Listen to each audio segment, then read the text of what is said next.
เป็นมือหนึ่งของอนาบุญประจำปีอยู่ที่อนาวัดลาวแดนเวอร์เด้อ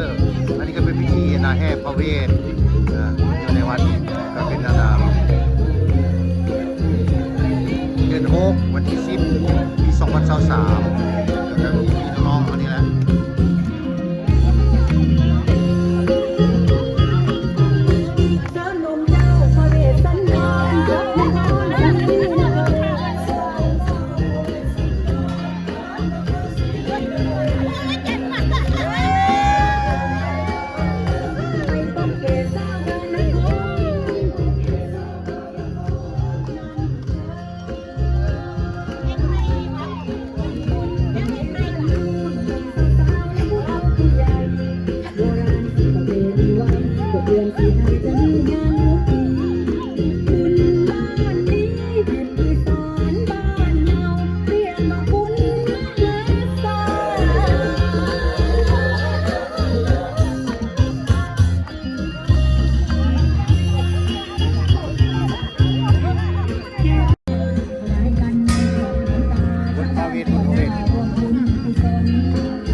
ข้าวอนัญญาทานนำจักเพิ่นบ่เคยบ่ลืมเพิ่นจักมาแต่รัฐใดก็บ่ฮู้จักนี่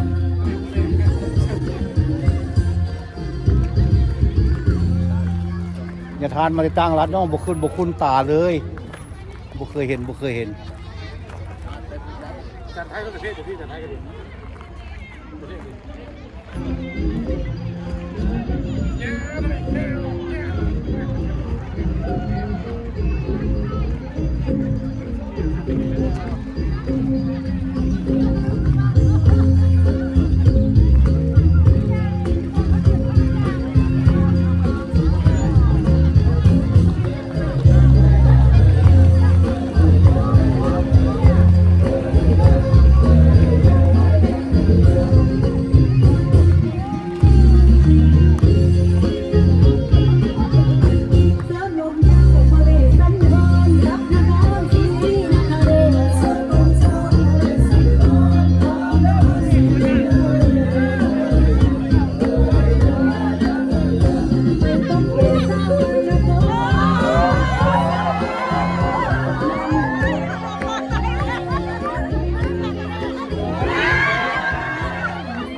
ไปจอดหน้าผมเลยนะนี่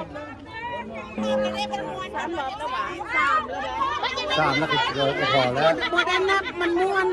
จักรอบแล้วบ่มันม้วนบ่ได้นับ3แล้วหรอคนมีคนแรงมันยังมีหัว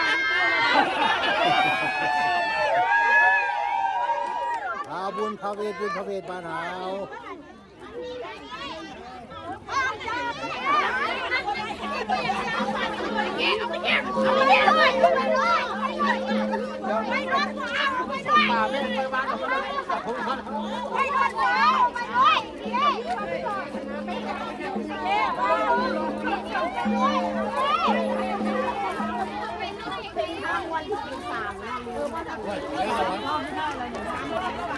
เราดีเราเหลือ3แฮปปี้บุญพระเวทเด้อ2เดือน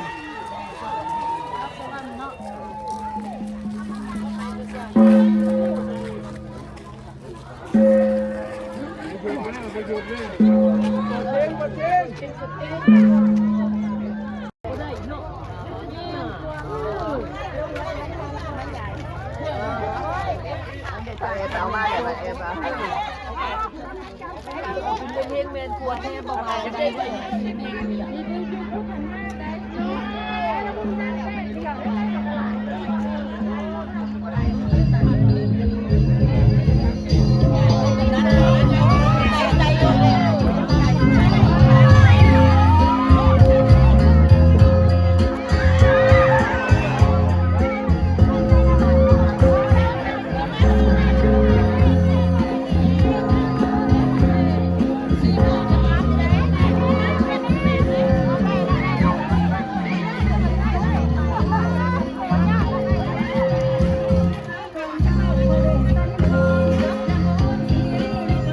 ที่สามแล้ว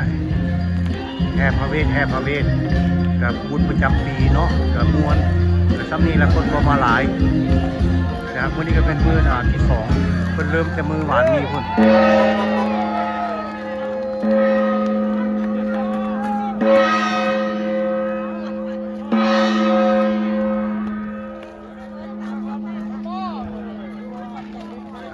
เบิดละ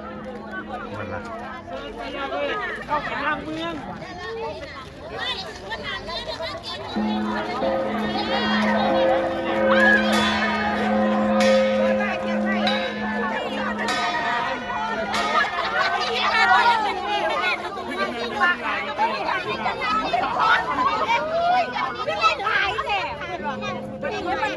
มันที่ชุกจังหวะใดก่อนที่ทอดเราสวยก่อนไม่ใช่ทอดมันนี่แล้วก็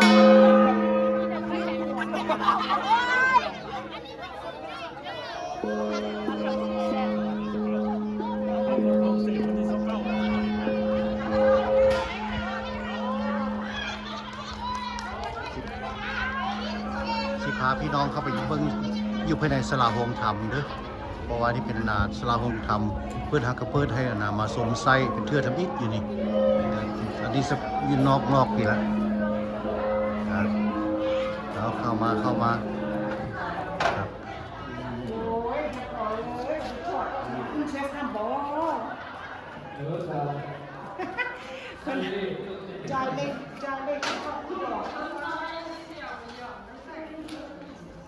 ก็มีอยู่คือว่าไล่ๆกันมาก็มีอยู่15กองหมดเลยกองบุญพระเวทนี่นะก็อยู่ในศาลาโฮงธรรมหลังใหม่พระพุทธรูปองค์ใหญ่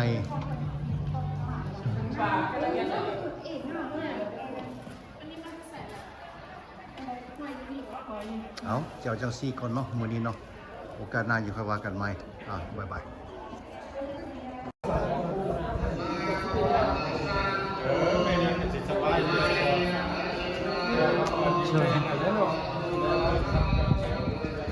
พระเวทอยู่วัดลาวแดนเวอร์นี่แหละก็เป็นมื้อที่2มื้อนี้ก็เป็นเดือน6วันที่11เนาะ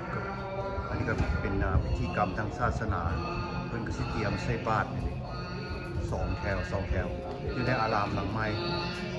ก็เริ่มกันพอใช้การได้ละอันนี้ก็แค่คนที่มาร่วมกินร่วมทานกันนี่แหละอยู่ในวัดเขา2แถว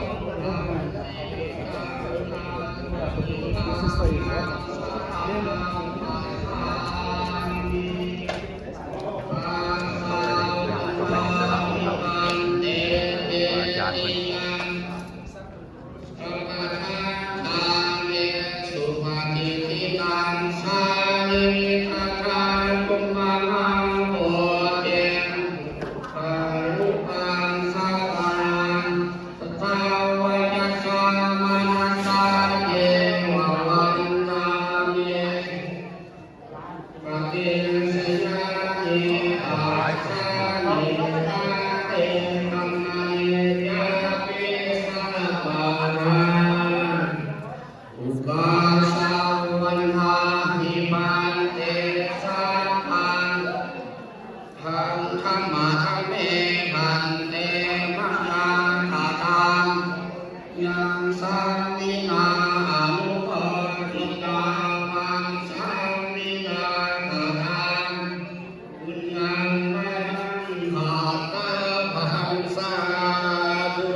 ติสาเลนะสหปัญจสิลานาจามาตัตติยาปิมยังพันเตวิสุรัตนาคายะติสาเลนะสหปัญจสิลานาจา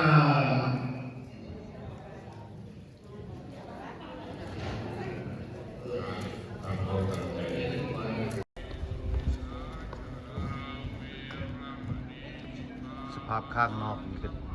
บนพักพิงบนท เฮานี่ก็เต็มอยู่ข้างหน้านี้แล้วก็อยู่ข้างหลังคนอีกอันนี้ก็สุดนา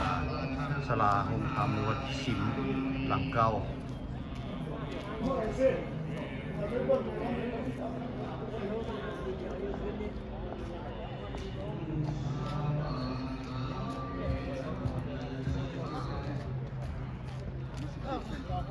ว่าแล้วจะสู้เฮ็ดจับไข่โอ้ป้อม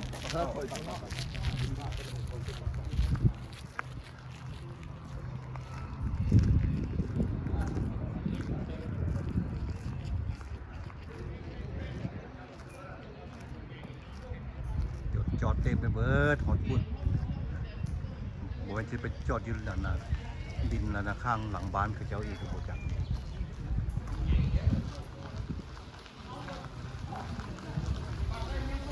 พาเข้าของพระอาจารย์เพิ่นจะมาซ้ำนั่นนะเข้าอยู่ในเต้นทีละเป็นเต้นเขาก็บ่ได้ใส่ละก็ใส่อยู่ในศาลาโฮมธรรมหลังไม้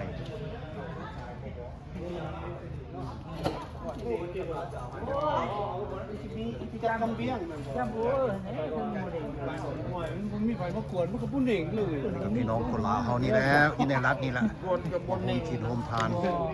บุญพระเวทบ้านเราท่านพระว่าเจ้าชื่อว่าขวดนะเนี่ยคุยอาบุตรโตกินข้าวมาผู้ที่มาช่วยกินช่วยทานนี่แหละ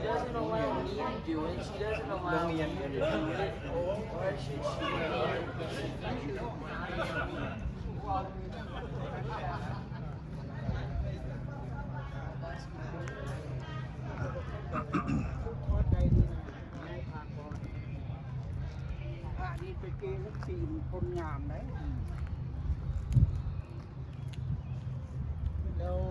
เอามาเยืองเบิ่ง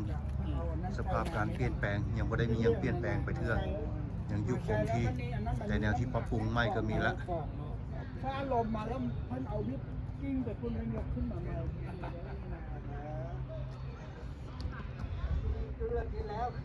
อะไรจะคนได้เอามาเนี่ยครับกันนะแล้ววิธีทางศาสนาเลยมันเรื่องเส้นบาทญาติพ่อกันนะมันก็มีนะโอ้ยคนหลายที่แท้มื้อนี้นะใส่บาตรนี่ก็เป็นบุญใหญ่บุญประจำปีของวัดบ้านเฮานี่แหละวัดลาวแดนเรือนี่แหละถ้าถึงว่าอยู่ไอ้แดงในบ่แซ่ดอกนั่นแหละเอาได้บุญนำกันใส่บาตรได้บุญหลายบ่ได้ก็ดีอยู่ดีมีแฮงหายเจ็บหายไข้แล้วได้กินได้ทานเนาะที่จังไรกับปีนึงคือมีเทื่อนึงบุญใหญ่ประจำปีเฮานี่ก็ดี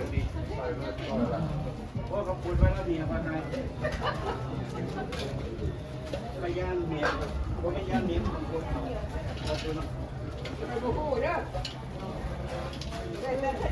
เอาสีเหี่ยวเบื้องนั้นนำแดงเอาอันนี้กระทานสารวัตรคุณเดินแล้วคุณได้มาเลขเนาะได้มาเป็นคนทางงูเนาะจำเป็นละ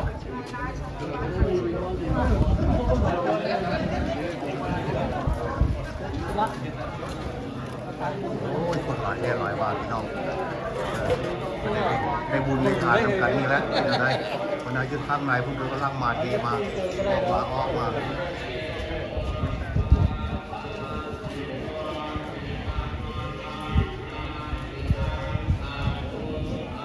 เบื้องนึงของศาลาองค์ครับ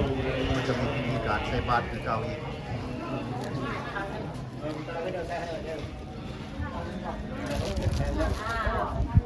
โอ้สบายเนาะใส่บาตรดีงงใจดีได้ทางบุญได้ทางคุณได้ทางวัดใหม่โอ้ยว่าได้ใส่อะไรใส่เงินนี้ว่าจะตั้งบ้านแม่ละสุดนี้เนี่ยทูเวย์ง่ายเราสองเบื้องเบื้องนั้นเบื้องนี้ก็ใส่น้ำกันได้เบิดเลยหายากละปีนี้สมบูรณ์หุ่นสุขยอมมือสาธุให้ได้ใส่จังซี่ได้ใส่จังซี่ตลอดไปเนาะวัดบ้านเฮาเนาะ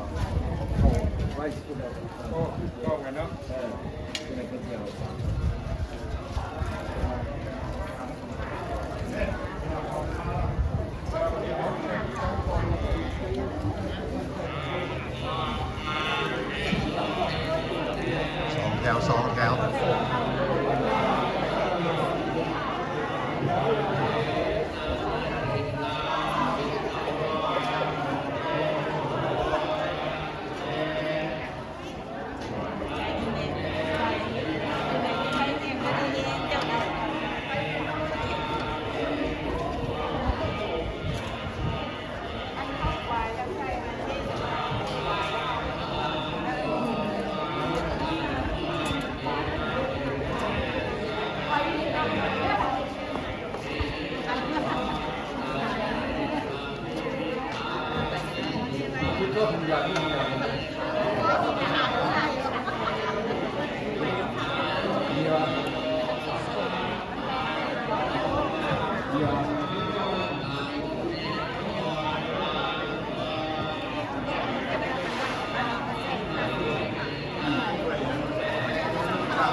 นะเวลาเราจะเข้าไปดูมันอะไรจะได้ใส่เขาออกมา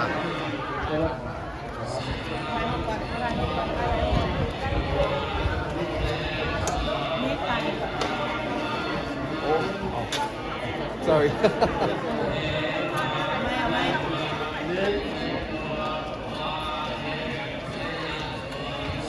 ได้แล้ว ไหนแล้วเข้าไปเลย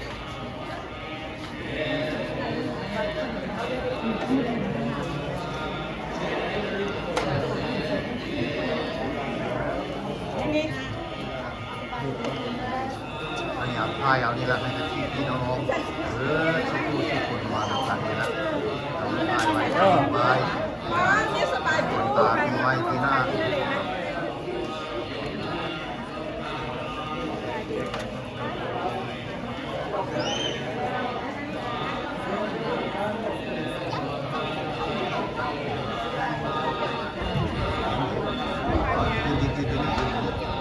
Jadi akan jadi.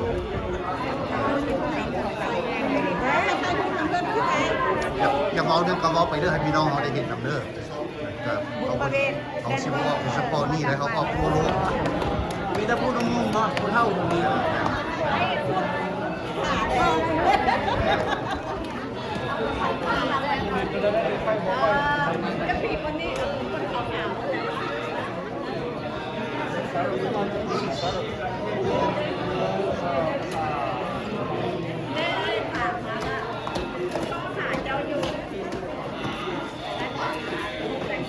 เพราะว่าเป็นวันเอาควงมันคุณเข้าไปเต็มมันน้อยเดียวนึกยังไงดี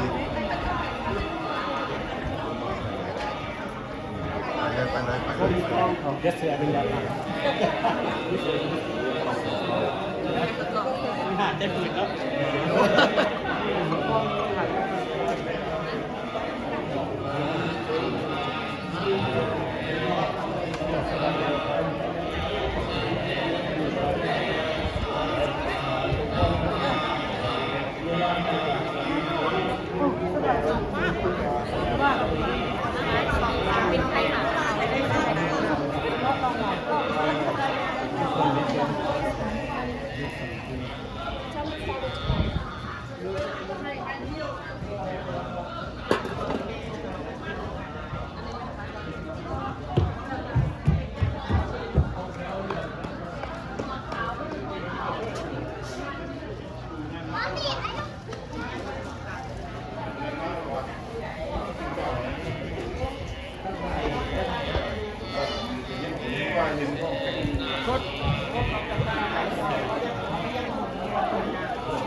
เรียนมาเบื้องนี่ก็ได้นี่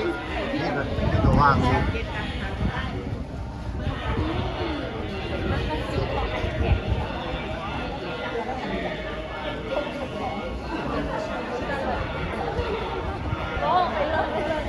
จะไปกันได้ปลาให้ได้ยืมไปทำปลาได้แต่ก็ไม่ยืมเด็กๆเข้าไป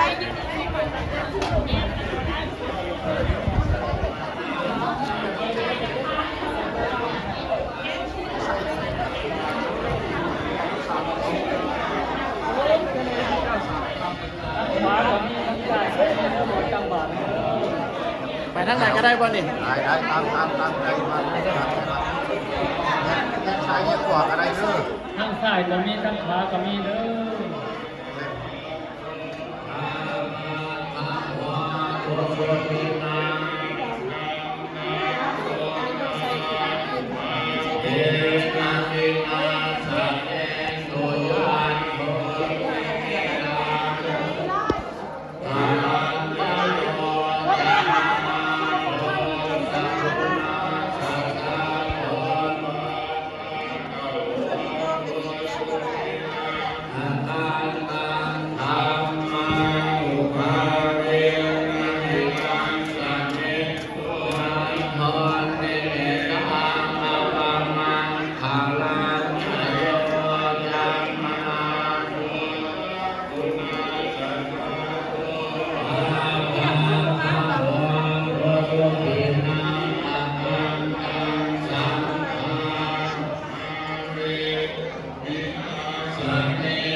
ของพระเจ้าเจ้าสุดา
เท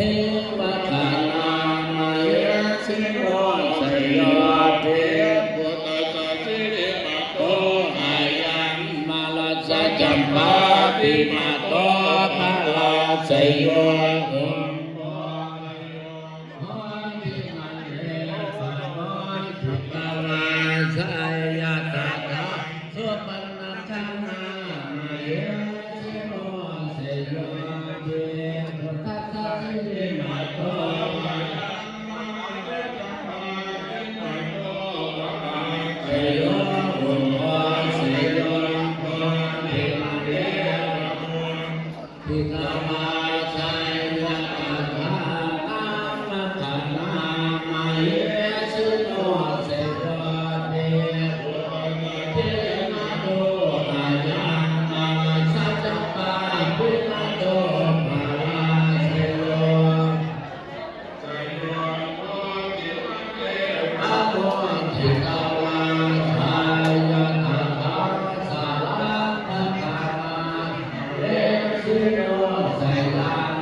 ใส่บาตรใส่บาตร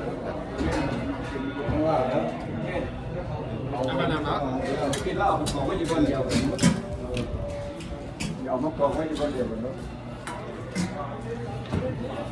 เอาไปพูดบอกว่าคนที่แค่ตลาดเลยเขาจับจะเขาเลี้ยงไปสินั่นมันละ ใส่บาตรแล้วเรียบร้อยแล้วก็เก็บเงียบเลย เขา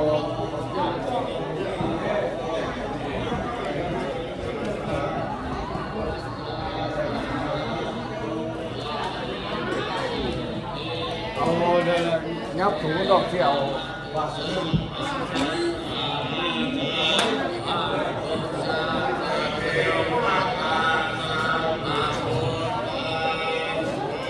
พอเพิ่นพักเองพอไว้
กินข้าวแซ่บบ่ แซ่บเด้อแซ่บหลาย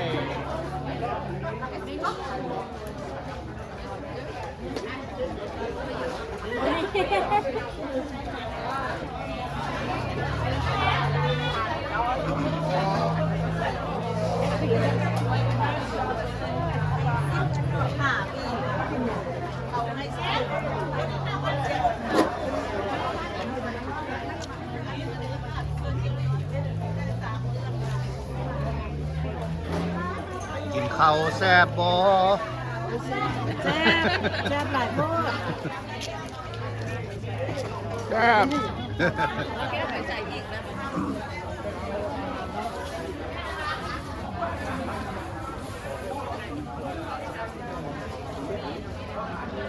กินข้าวแซ่บบ่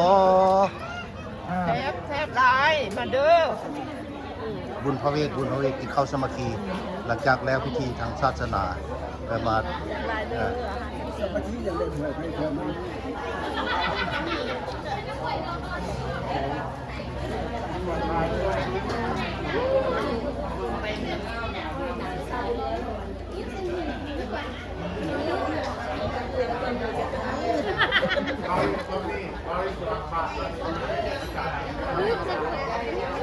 ทำเห็นบ้าง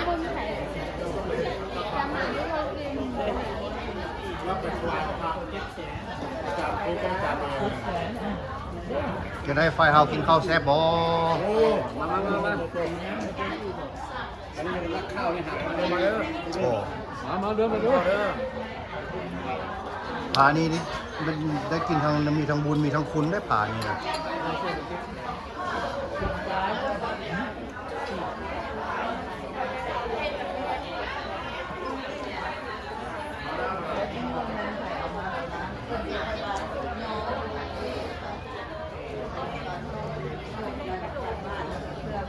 แม่ข่าวป้าเป็นยังไงปีนี้เนาะบุญพระเวท ผู้ดูสมบูรณ์คือเก่า ดีละ อยากข่าวเข้ากับ16 คนพ่อข่าว2 ดีแล้วยอมมือสาธุน้ำลายเฮ็ดไปได้เนาะ